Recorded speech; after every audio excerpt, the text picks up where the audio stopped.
co-author of climate assessment reports compiled by none other than the UN's Intergovernmental Panel on Climate Change.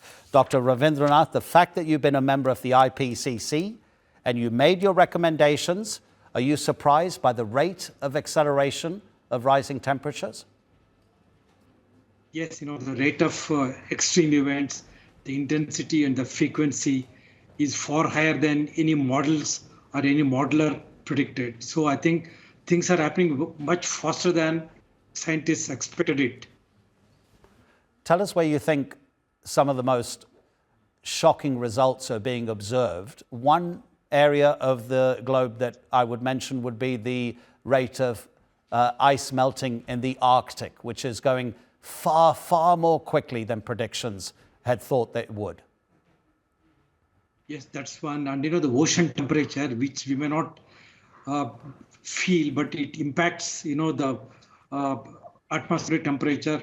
Ocean temperature is increasing nonstop, and extreme heat events, extreme rainfall events, as we have seen, in Dubai and many other parts of the world, and the extreme heat stress that was felt in Saudi Arabia, in India, and right now in the US and Canada. So all over the world, extreme events are becoming more frequent and more intense. Now, we have to address, obviously, the issue of a possible lack of political commitment here. What's been happening over the past 12, 24 months when we see continually, it seems to be an increasing number of governments saying our previous commitment to net zero by 2030, by 2035 is not going to be achievable. And everybody thinks, but it has to be done now. And yet governments are saying, no, it's going to happen later. Yeah, it's true. According to IPCC and all the other assessments, the greenhouse gas emissions should be down by 50% by 2030, less than 10 years. But unfortunately, the GHG emissions are increasing and CO2 concentration is continuously increasing. So and plus there are, the many political changes that are in the offing in the coming months and years in Europe and North America, and even in some of the developing countries. It's unlikely that we'll be anywhere near the Paris goal of holding the global warming at 1.5 degree, let alone 2 degrees. How likely is it, do you think, that technology will save humanity before the climate possibly destroys us?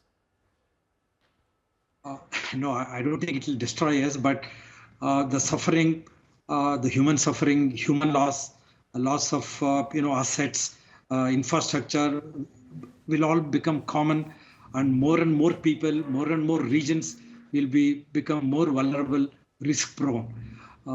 Probably, I think it's possible for us even now to at least develop technologies to cope with these extreme events. We know heat stress is coming, so every city, every mayor should have a heat action plan and some short-term measures and long-term measures.